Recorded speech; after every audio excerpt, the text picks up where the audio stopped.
Dalam membicarakan soal kemakmuran ekonomi dan kesejahteraan rakyat yang diberikan penekanan oleh baginda tuanku, kita boleh memilih angka-angka yang memihak kepada kita atau tidak memihak kepada kita.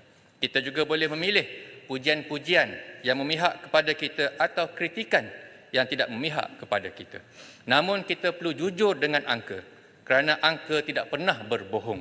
Justru kita perlu fokus kepada petunjuk ekonomi sebenar dan prihatin terhadap keperluan dan keresahan rakyat. Puan mewakili hati nurani sekalian warga Bacok yang tumpang berteduh di bumi bertuah ini, menzahirkan setinggi lafaz junjung kasih kepada Bawah Duli Yang Maha Mulia Seri Paduka Baginda Yang Pertuan Agong atas kecaknaan tuanku yang tidak terhitung luasnya serta keprihatinan tinggi seorang raja berjiwa rakyat. Pastinya negara amat beruntung dapat bernaung di bawah payung pemerintahan tuanku. Raja yang bijaksana yang sentiasa mengambil berat terhadap denyut nadi rakyat, kemakmuran ekonomi dan perpaduan kaum yang menjadi tunjang kestabilan dalam negara. Tuanku selalu mencemar duli, menzarahi rakyat tanda peduli. Rakyat gembira tiada terperi, kebaikan baginda tersemat di hati. Baginda Raja selalu menyeru inginkan rakyat bersatu padu, buatlah keputusan tidak terburu supaya negara terus maju. Dirgahayu tuanku Bacok menjunjung kasih. Puan Yang Dipertua, prospek ekonomi negara dan rakyat. Dalam membicarakan soal kemakmuran ekonomi dan kesejahteraan rakyat yang diberikan penekanan oleh baginda tuanku, kita boleh memilih angka-angka yang memihak kepada kita atau tidak memihak kepada kita.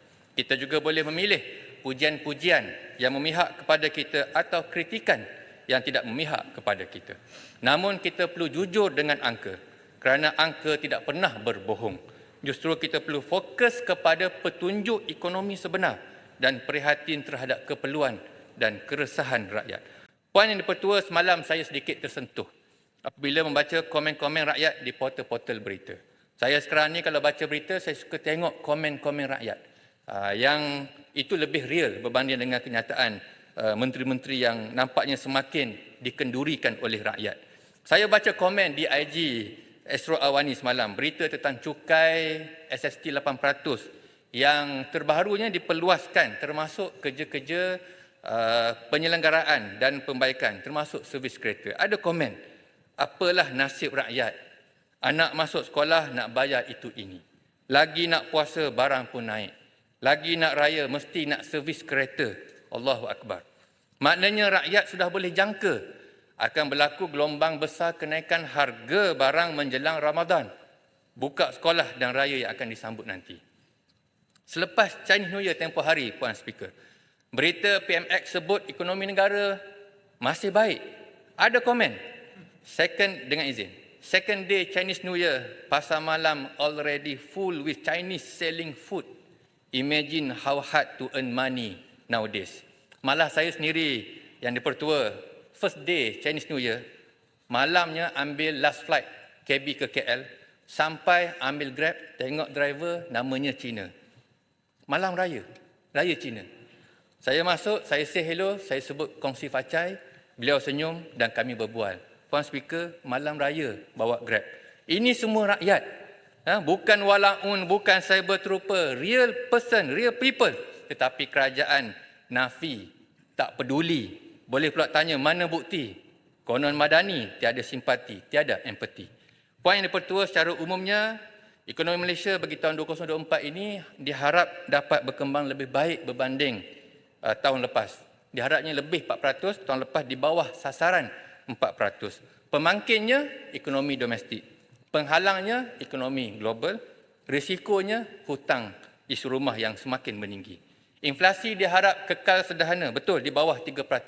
Namun ada risiko yang kita perlu anticipate lebih awal akibat kenaikan 2% SST kepada 8%, pelaksanaan subsidi bersasar dan gangguan bekalan makanan bermusim maupun tidak bermusim, beras, ayam, telur, gula, minyak masak masih lagi berulang.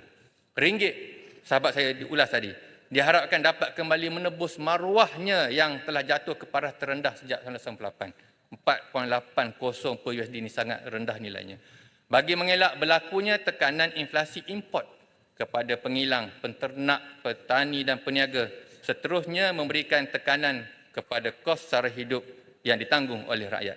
Semua ini sedikit sebanyak akan menjejaskan periuk nasi rakyat di segenap peringkat. Betul, tiang dan dinding rumah kita masih kukuh, tetapi angin yang menduru semakin kuat, ombak yang menghempas semakin menghakis, tempiahnya sedikit sebanyak terkena jua ke atas periuk nasi kita.